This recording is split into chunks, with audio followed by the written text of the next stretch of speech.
Hola, qu'est-ce la famille et bienvenue dans cette nouvelle vidéo. Et ouais, c'est le retour. D'ailleurs, il s'est passé beaucoup de choses depuis la dernière vidéo. Mais j'en reviens sur YouTube maintenant que le premier objectif a été atteint, les 100 000 abonnés.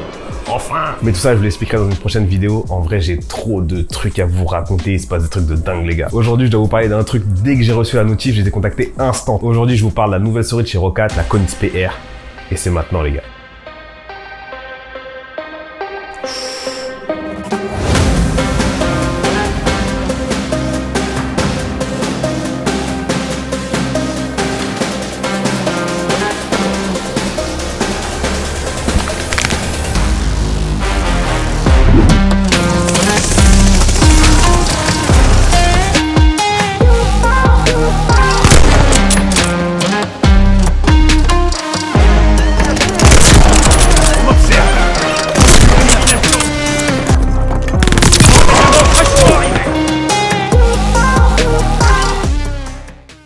Bon, je vais me calmer, mais honnêtement, je vais totalement le travail effectué sur cette souris. J'avais déjà fait une review sur sa grande sœur, la KONIX-P, en version filaire, que j'avais déjà validé. Le RGB est incroyable, la prise en main est excellente et surtout plein de touches programmables, avec une ergonomie qui fit parfaitement avec mes attentes. Tu retrouveras la vidéo en description, juste ici. La KONIX-P-R reprend les bases solides du modèle filaire, fournie avec une base qui vous servira à recharger votre souris, qui est bien sûr RGB. Mais notez qu'il est tout de même possible de la recharger directement via USB-C. Câble USB-C qui est bien sûr fourni dans la boîte, c'est un câble de 2 mètres Phantom Flex, grisé et tressé. Bon choix de la part de Roccat de nous mettre un câble de qualité, même si dans la plupart des utilisations, on préférera utiliser la base pour recharger notre souris. Cette base accueillera également le dongle, ce qui permettra de rapprocher un peu plus votre souris du dongle et avoir une réception optimale. D'un point de vue autonomie, après mon utilisation, je dirais qu'elle a tenu environ 60 heures. Je précise avec le RGB activé et le mode écho désactivé. La recharge est rapide, 10 minutes vous fera gagner environ 5 heures. Roccat annonce eux environ 100 heures d'autonomie.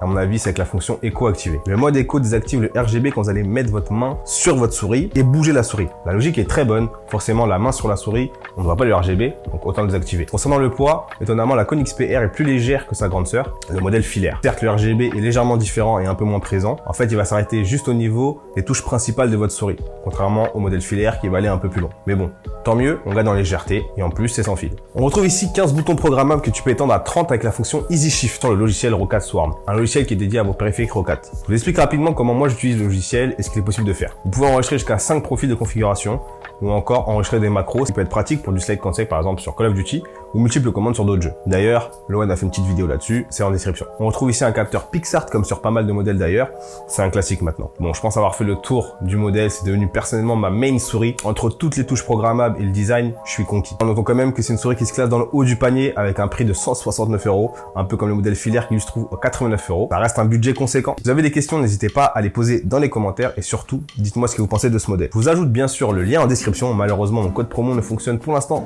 pas en France. Je vous ferai savoir rapidement lorsque ce sera mis à jour. Merci à Roccat de m'accompagner depuis le début de cette aventure. Je précise bien que je n'ai pas été payé pour tester le produit. J'ai reçu le produit afin de pouvoir le tester et donner mon avis personnel. Mais surtout, n'oublie pas, merci à vous de me donner autant de force, les gars. À bientôt, c'était Jesse Boy.